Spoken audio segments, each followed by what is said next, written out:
Zibby Owens, and you're listening to the Webby-nominated podcast, Moms Don't Have Time to Read Books. Thanks so much to my sponsor, Libro FM. Libro FM Audiobooks lets you purchase audiobooks directly from your favorite local bookstore. You can pick from more than 125,000 audiobooks, including many New York Times bestsellers and recommendations from booksellers around the country. With Libro FM, you get the same audiobooks at the same price as other audiobook companies, but you're going to be part of a much different story, one that supports the community. You can even choose which local bookstore you'd like to support, which is so cool. Listeners of my podcast can get a 3-month audiobook membership for the price of 1 month. Just go to libro.fm, libro.fm, and enter code ZIBBY, Z-I-B-B-Y. With every time you listen to an audiobook, now you can be proud that you're supporting a local bookstore. And the best part is that I have my own playlist on Libro FM, which is so cool. So the books that have been on my podcast and that I'm recommending are now in my own playlist. If you go to Libro FM/playlists, you can find it, which is so great. I'm really excited to be here today with Christopher Cerf, who is an Emmy and Grammy award-winning author, composer, humorist, and producer. A charter contributing editor of the National Lampoon and a former senior editor at Random House, he has written 300-plus songs for the Sesame Workshop Productions. He's the author of children's book There's a Skunk in My Bunk, Spanglish, The Experts Speak, Blackie, the Horse Who Stood Still with Paige Peterson, and many other books. So welcome, Chris. Well, hi, Zibby. Really great to be here. Great to have you. So first, I want to talk about your latest book, There's a Skunk in My Bunk, which is fantastic. I could read a quote, but it would be a rather short quote. Boat, goat, coat, moat, float. The boat with the goat and the coat in the moat does not float. Anyway, my little guys loved this book, and they think that you are Dr. Seuss. So tell me about how this whole book came about. Well, there is a little bit of Dr. Seuss involved in the story, in that back in the 1950s, my mom and Dr. Seuss started beginner books.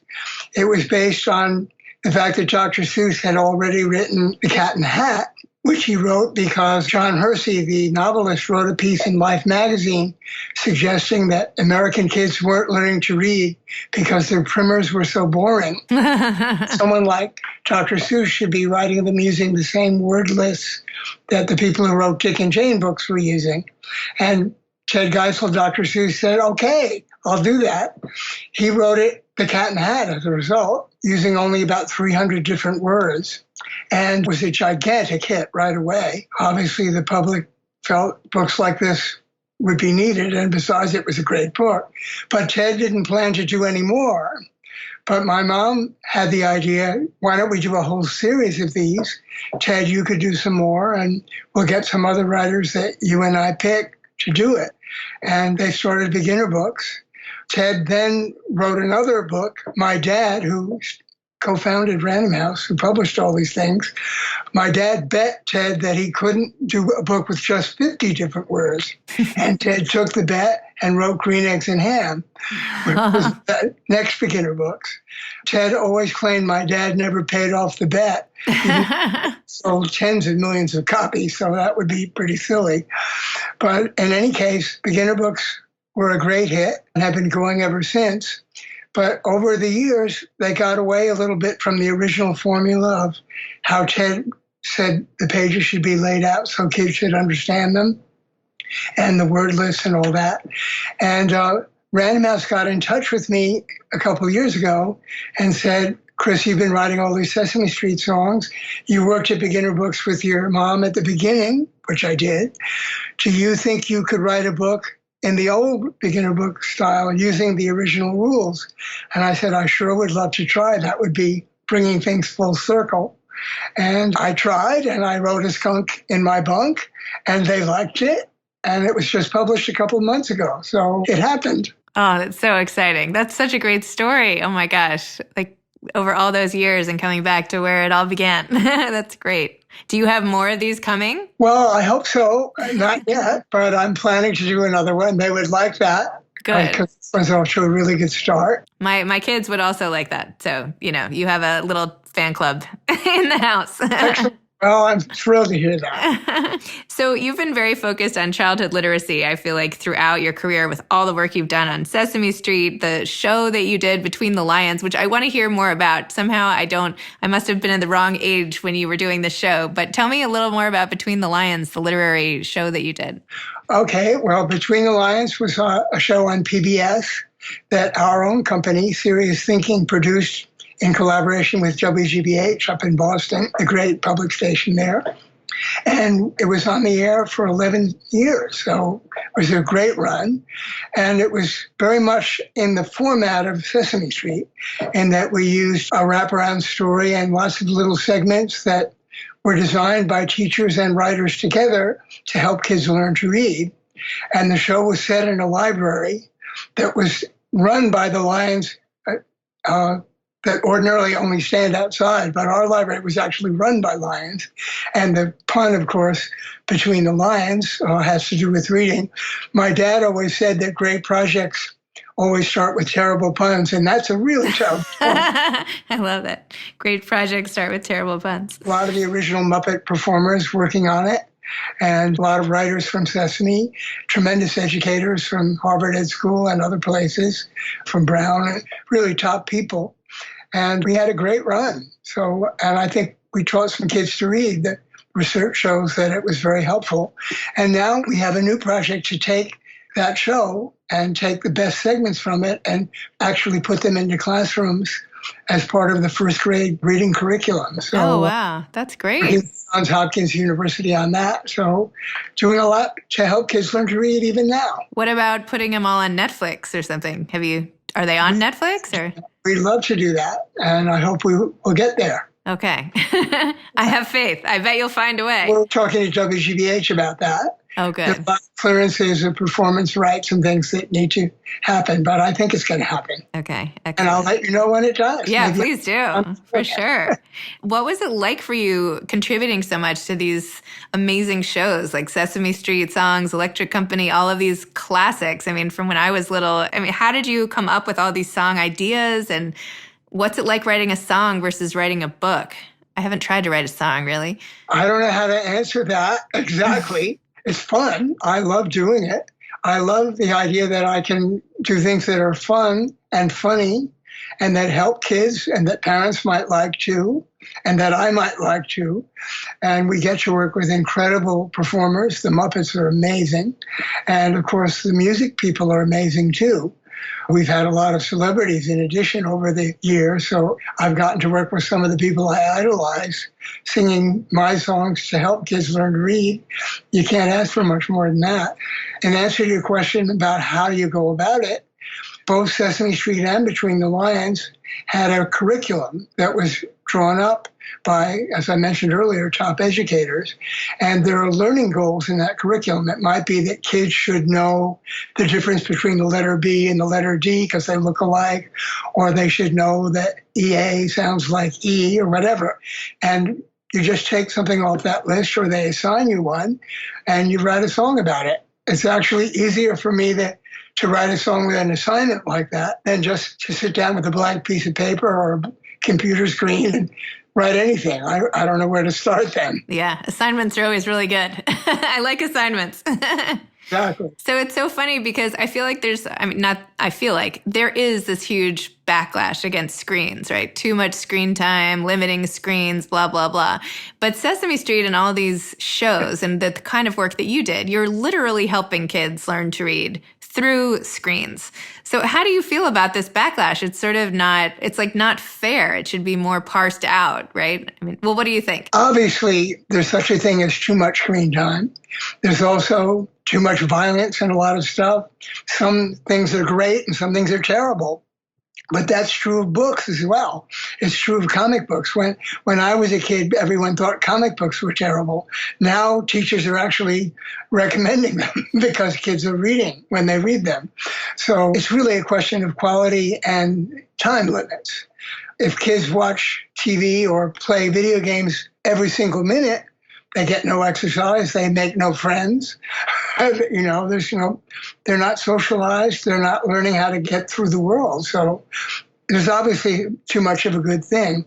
But obviously, we try to do things that are very helpful, and we don't suggest that you watch them 24 hours a day and do nothing else. Right. So it's really just about balance, like everything, right? Balance and quality. Balance and quality. Yes. Balance and quality. So you wrote the book Blackie with Paige Peterson, who I've known forever and who I adore. Tell me about that book and how that one came about. Oh, we had a great time doing that book. Actually, as you know, since you know Paige, she's from Tiburon out in Marin County. And there was a horse there named Blackie who was in a pasture that you would drive by as you drive down the main street into town. And he was famous for being an incredibly lazy horse. He just stood still all day and barely ever moved. So he was always kind of just standing there. And he became kind of a legend in the town. And everybody knew Blackie and Blackie's pasture. And it seemed like a fun idea for a book, a horse who stood still. And I tried to think with Paige of all the advantages that would be like. He never got fuzzy in pictures because he stood still. Or he would see what was going on around him while others didn't. He could be observant, et cetera, et cetera. And we made up a crazy story about him. And then we did a book which was used to help raise money to preserve things in the town that needed preservation. So it was kind of a charity project. But of course, we found a wonderful publisher, Lena Tabori, who had a Chronicle Books, then had her own publisher, Welcome Books, which is distributed by Random House, just like beginner books are. And I wrote it in verse because that was fun for me. And Paige painted amazing pictures, put a lot of her friends in, so not identifying them, but she got a lot of their Tiburon surroundings into the book, obviously. She grew up there. And we've had a nice hit with it. It's been through many printings. It helped raise some money, and it's still in print. So I'm very happy about that, too. That's great. Fantastic. So you've worked with some of the most elite literary authors out there over your whole career at Random House and all the rest of it. People like George Plimpton from the Paris Review. And then you've worked with people, well, not even people, then you've worked with like Snuffleupagus. So do you see anything that the Muppets and the literary elite have in common? Absolutely. They have to really be into what they're doing. You can't write a book on assignment. I was talking about assignments unless you want to. If you write down to kids because you think this is good for them, but you don't like it yourself, it's not going to work. So passion is one thing all these people have in common, and talent. I mean, Snuffleupagus was originally Jerry Nelson, who was one of the very first Muppeteers, and Marty Robinson took it over, mainly because it's such a heavy costume. Takes two people inside it, and Jerry's back was never the same. I don't know how Marty does it, but they're great performers. But people like George Plimpton wrote a great kids book called The Rabbit's Umbrella, actually, as well as his adult things. And my dad used to say, even though he published incredible adult authors like William Faulkner and Truman Capote and William Styron, that he said, at least privately, that Ted Geisel might have been the greatest genius of them all. Of course, he didn't say that to John O'Hara or William Faulkner's face, but he did think he was just as brilliant as the others, if not more so. But it's all about talent and passion. That's interesting. And creativity, of course. So you grew up in this insanely talented literary family. You know, as you mentioned, your dad was the co-founder of Random House Books, your mom with the beginner books, even your brother wrote a book. So for someone who's been so involved for so long, where do you think the publishing industry is going from here? Like, what do you make of where it is, and what do you think's coming next for the industry? Well, all of media are changing so fast that it's very hard to answer that question. Nobody really knows. I think people will always like to hold a book in their hands. I love to read on an iPad, actually, because I can bring lots of different books with me wherever I go. But I still love the feel of a real book. And if I love a book, I'm almost sure to buy it, even if I read it on the iPad first, just because I like to have it. And with kids' books, that's even more true. It's just different to have a book and turn the pages and look at the pictures. It's not the same on an iPad or on a computer. But beyond that, I think publishing is changing. And a few ways are disturbing to me, just being older and having grown up when Random House was tiny. When I worked there first, when I worked for my dad and mom, there were fewer than 100 employees. Now there are tens of thousands worldwide. So it's hard for the top people in the publishing house to give the kind of attention to single authors that executives used to. But as long as there are little divisions within those houses, or the small publishers can still do that.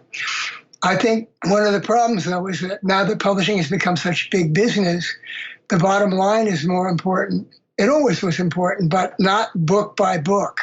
When I was an editor at Random House, I was supposed to turn a profit. My book list of books should make money, or at least break even, but nobody said every single book alone had to do that. If you wanted to build a new author, maybe they would lose money for a while, but you take a chance on them, and some other book would sell a lot of copies and make up the difference. I don't think that's as true now, which makes it harder to break in. And if you have a fairly successful first book, but your second book doesn't do a lot better, then it's a lot harder as a writer to keep going. It used to be easier to have mid-list books. I'm getting into the weeds here. But no, that's interesting. So I hope that smaller publishers or the smaller imprints within big publishers will keep being allowed to experiment. And the best publishers always permit that, I think.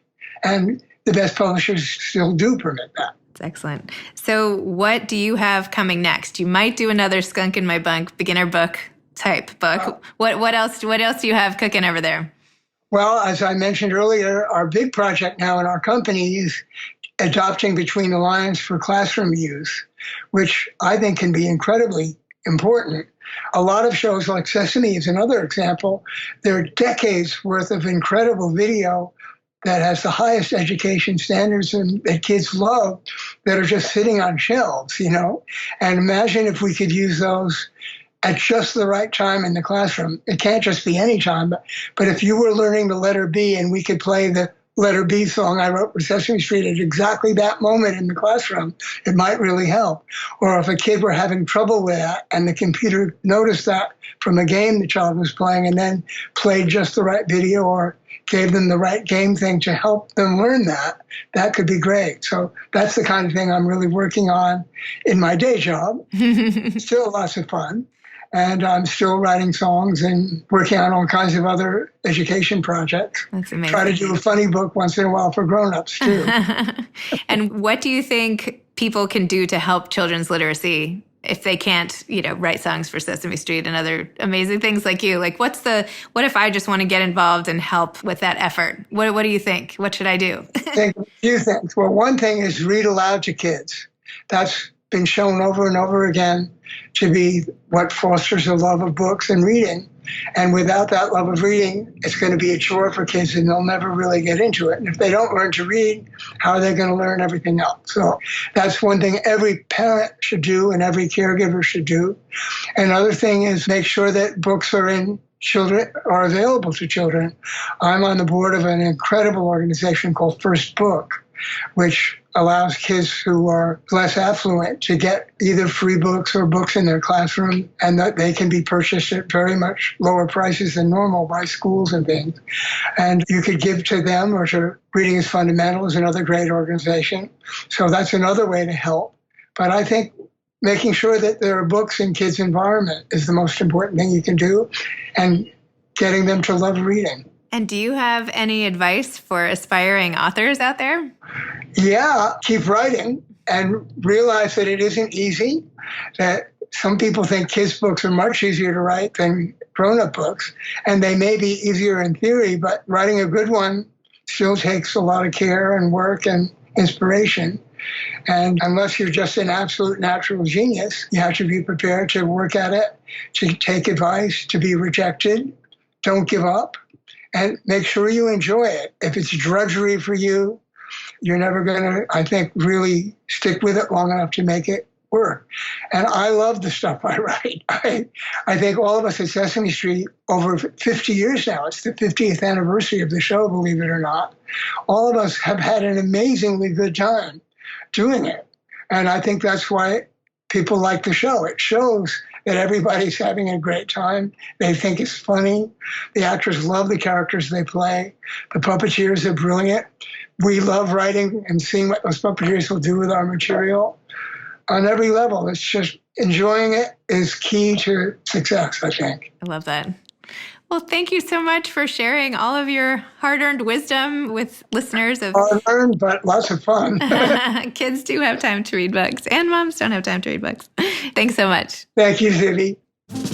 Thanks again to my sponsor, Libro FM Audiobooks. Thanks for listening to Moms Don't Have Time to Read Books. You can follow me on Instagram at Moms Don't Have Time to Read Books and at Zibby Owens, and my new podcast at Kids Do Have Time to Read. Thanks so much to Steve and Ryan at Texture Sound for the sound editing, and thank you to Morning Moon Productions for providing this fantastic intro and outro music. Thanks for listening. You can always email me at zibby@zibbyowens.com.